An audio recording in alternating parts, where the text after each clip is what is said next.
اور اس میں یہ بات چھپی چلی اور اچھے اچھے لوگ ہمارے اس بات کو نہیں سمجھ رہے ہیں کہ یہ گڑبڑ ہم نے خود شروع کی ہے، اور یہ گڑبڑ ہم نے جاری صرف اس لیے رکھی ہے کہ پاکستان میں جو ظلم کا نظام ہے وہ قائم رہے۔ اب لوگ کہہ رہے ہیں مودی صاحب بھی ایسے ہو گئے، مودی صاحب کو نے مجبور کیا۔ مودی صاحب، میں کل کسی صاحب سے کہہ رہا تھا کہ مودی صاحب کاروباری آدمی ہے، ٹھیک ہے، مودی صاحب کی سب سے بڑی حمایت جو ہے نا وہ ان لوگوں کی ہے جو انویسٹرز ہیں، جو سرمایہ دار ہیں، خصوصاً ایکسپیٹریٹ انویسٹرز بھی ہیں، لوکل انویسٹرز بھی ہیں۔ تو وہ تو نہیں چاہتے کہ کوئی ایسا معاملہ ہو جائے کہ جو ہے وہ ہندوستان کی معیشت پہ کوئی فرق پڑ جائے۔ تو اب لیکن یہ ہوگا کہ آپ دیکھیے گا کہ یہ جو آنکھ میں چولی کا کھیل ہے، یہ بھارت نے پہلے نہیں کیا تھا، اب یہ روزانہ کرے گا، اور اس کو کرنے سے اب آپ کے جو جنرل صاحب ہیں فوج کے، کسی نے کہا کہ ہم نے، ISPR نے کہا کہ ہم نہیں چاہتے ہیں کہ ہماری مغربی سرحدوں سے فوج جو ہے نا وہ تو اس کا مطلب اتنے کمزور ہیں، مغرب نے آپ کے پیسے بند کرنے شروع کر دیا، امریکہ، افغانستان، ہندوستان سب افغانستان میں ایک ہو گئے، پاکستان کو کوئی پوچھ ہی نہیں رہا۔ تو اب اس کھیل میں بھی تو ہار رہے ہیں۔ تو سب کو یہ عقل کرنی چاہیے کہ یہ، میں پاکستانی ہونے کے حساب سے کہہ رہا ہوں کہ اس میں جو ہم نے تباہی مچائی ہے، ہم اس پہ غور کریں، پاکستان کے عوام، اور کہیں کہ ہمارے حق میں جنگ نہیں ہے۔ مجھے جو ڈر لگتا ہے گورا صاحب، وہ یہ لگتا ہے کہ ایسا نہ ہو کہ ہماری ان حرکتوں کی وجہ سے ہمارا حشر بھی شام و عراق جیسا ہو جائے۔ اس کا امکان مجھے بہت نظر آ رہا ہے۔ مجھے یہ بھی لگتا نظر آ رہا ہے کہ کسی نہ کسی دن آپ پہ بہت سخت پابندیاں لگنے والی ہیں، جو ہوتی ہیں نا انٹرنیشنل اکنامک سینکشنز۔ آپ اپنے ٹیررزم کو نہیں ختم کریں گے، لگے گا، جب یہ لگے گا تو عوام کو نا، جس کو کہتے ہیں کہ چھٹی کا دودھ یاد آ جائے گا، اور ایسا نہ، اللہ نہ کرے کہ ایسا ہو۔ اور مطلب میں آخری بات یہی کہنا چاہتا ہوں کہ جنگ اچھی نہیں ہے۔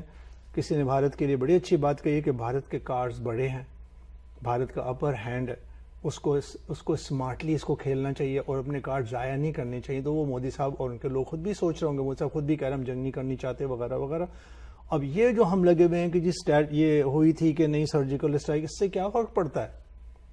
ایک مبصر کا تو یہ بھی کہنا ہے کہ آپ اس لیے بار بار بات کہہ رہے ہیں کہ اگر آپ نے مان لیا تو عوام آپ سے کہیں گے بھائی آپ ہو کیا چیز، آپ نے ہونے کیسے دیا یہ؟ تو اب ان کے بھی گلے میں یہ چھچوندر بھی اٹک گئی، اس کو نکالنا چاہ رہے ہیں بار بار، نہیں اس نے کہہ دیا کہ نہیں ہوئی تھی، اس نے کہہ دیا، یہی کہہ رہے نا، وہ اقوام متحدہ مبصرین نے کہہ دیا نہیں تھی۔ بھائی ایسے نہیں ہے، جو کچھ بھی وہاں ہوا ہے وہ پہلے نہیں ہوا تھا۔ بھارت نے آپ کے یہاں ایسا انکرجن پہلے کیا نہیں تھا۔ اب اگر وہ یہ بار بار کرنے لگا آپ کے ساتھ تو آپ کو تو تھکا کے رکھ دے گا۔ اب جو مودی صاحب نے تھوڑا سا سخت سٹینڈ لیا اور بھارتی حکومت کی طرف سے، جیسا کہ آپ نے شروع میں بھی کہا کہ وہ والا نرم رویہ نہیں برتا گیا جو پہلے کانگریس کی حکومت کے دوران برتا جاتا تھا، اب انہوں نے پاکستان کو کہا کہ خون اور پانی ایک ساتھ نہیں بہہ سکتے۔ اس طرح آپ مجھے بتائیے کہ کوئی بھی مجھے بتائے کہ جو دنیا کا میڈیا ہے یا دنیا کے مبصرین ہیں، کیا وہ پاکستان کی مظلومیت کو تسلیم کر رہے ہیں؟ وہ نہیں کر رہے ہیں۔ امریکہ بھی بار بار کہہ رہا ہے، جب بھی وائٹ ہاؤس کے بیان آتے ہیں تو وہ کہتا ہے بھائی اپنے یہاں سے دہشت گرد تو بھیجنا بند کریں آپ، ہم چاہتے ہیں، دیکھیے بہت امپورٹنٹ بات ہے، انہوں نے کہا کہ ہم چاہتے ہیں کہ امن قائم ہو، آپ مل بانٹ کے رہیں، لیکن پاکستانیوں یہ اپنے جو جیش محمد فلانے ان کو تو آپ قابو کرو۔ تو یہ تو آپ انفارچونیٹلی ایکسپوز ہو گئے ہیں دنیا کے اندر کہ ہم معصوم نہیں ہیں۔ اب اس معصومیت کا چرچا زیادہ کر سکتے نہیں ہیں آپ، دنیا نہیں مان رہی اس کو۔ اوپر سے بدقسمتی یا بیوقوفی کی بات یہ ہے، میں جو جنرل مشرف کے جس انٹرویو کا ذکر کر رہا تھا وہ ریکارڈ میں موجود ہے، انہوں نے اس انٹرویو میں ہندوستانی جرنلسٹ کو کہا ہے کہ ہم حافظ سعید کو اپنا ہیرو مانتے ہیں۔ جی، تو اس ساری صورتحال میں پاکستان تو مکمل طور پر اپنی اخلاقی جنگ ہار رہا ہے، ٹیررسٹ قرار دے رہی ہے۔ ابھی جو امریکہ کے اندر ہو رہا ہے سلسلہ کہ ان کو ایک ٹیررسٹ اسٹیٹ یا مطلب کیا کہتے ہیں روگ اسٹیٹ قرار دے دو، تو وہ کسی دن کر بھی دیں گے۔ اور یہ نہیں ان کو، اگر آپ یہ کھیل کھیلتے رہیں گے، ابھی تک تو آپ امریکہ کا حمایتی تھے۔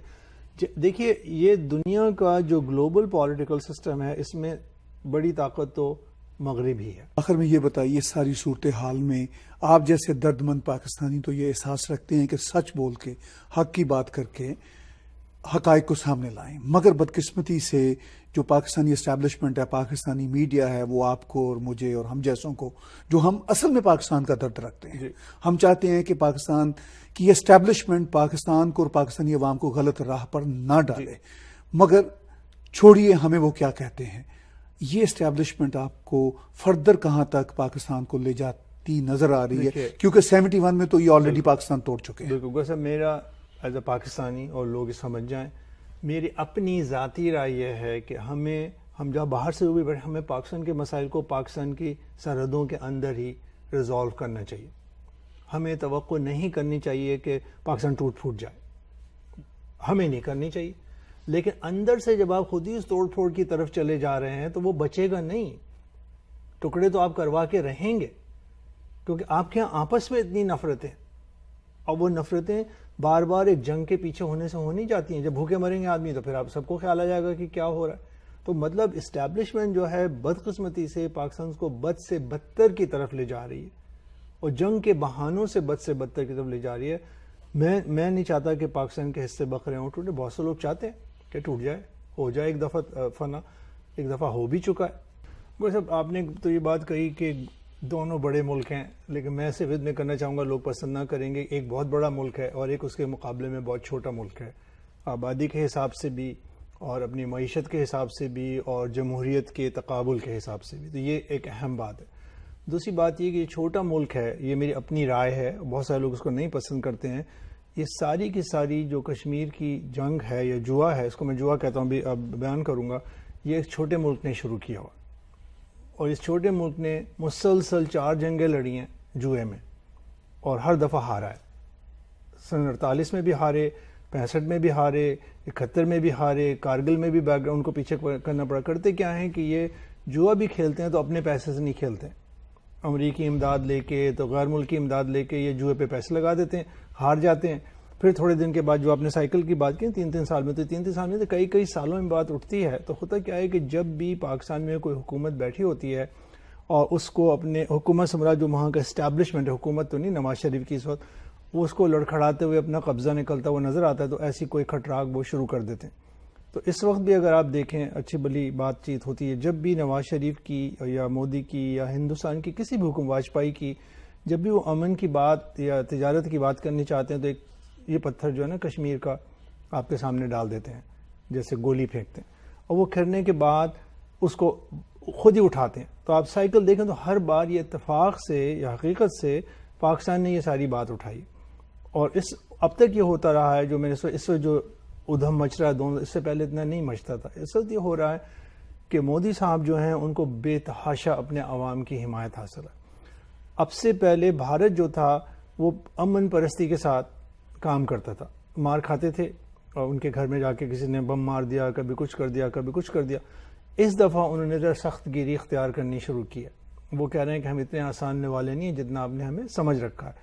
تو اس وقت جو مسئلہ ہے وہ یہاں سے ہوا. کیوں؟ ابھی اوڑی کیمپ پہ ہوا، اس سے پہلے بمبئی میں ہوا، اس کے کوئی مسائل حل ہوتے نہیں ہیں. بیچ میں پٹھان کوٹ ہوا.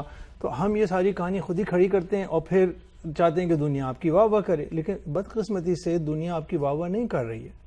یہ میری رائے. آپ کہتے ہیں کہ یہ ایک جوا ہے جو بدقسمتی سے پاکستان کی طرف سے کھیلا جا رہا ہے، اور اس میں مدد وہ کہیں باہر سے لیتے ہیں.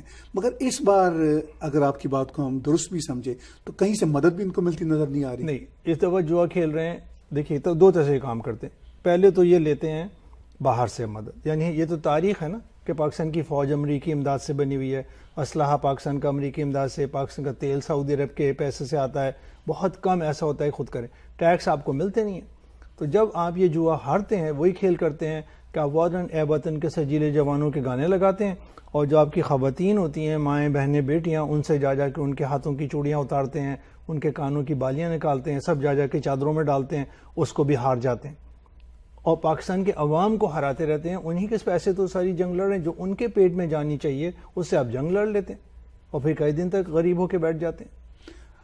آپ کا موقف بہت واضح ہے، اور آپ کا یہ کہنا ہے کہ ایسا لگتا ہے کہ اس میں پاکستان ہی ہمیشہ سے پہل کرتا ہے. شاید اس کے بارے میں مبصرین کا یہ کہنا ہے کہ پاکستانی اسٹیبلشمنٹ کا سروائیول اس میں ہے، یا فوج، جو اسٹیبلشمنٹ کی جب بات کرتے ہیں تو اس کا سب سے بڑا حصہ فوج کا ہے، اس کا سروائیول ہی اس میں ہے کہ کوئی نہ کوئی کانفلکٹ ہندوستان کے ساتھ رہے. جی. اس کانفلکٹ کے چکر میں وہ جوا بھی کھیل رہے ہیں. مگر ہم تھوڑا سا اگر ہسٹری میں جائیں، جب پاکستان بنتا ہے 48 میں پرنسلی اسٹیٹس کا ایک حصہ تھا کشمیر، اور اس وقت قبائلی پاکستان سے گئے اور انہوں نے کہا کہ یہ پاکستان کو ملنا چاہیے. ہندوستان نے کوئی خاص ریزسٹنس نہ کی. بہرحال سلسلہ چلتا چلتا 1989 تک آتا ہے اور جب پاکستان سے ہمارا یہ ویڈیو کیسا لگا یہ بات ہم کو کامنٹ کے ذریعے بتاتے رہیں. ہماری چینل کو لائک کرے، شیئر کرے اور سبسکرائب کرنا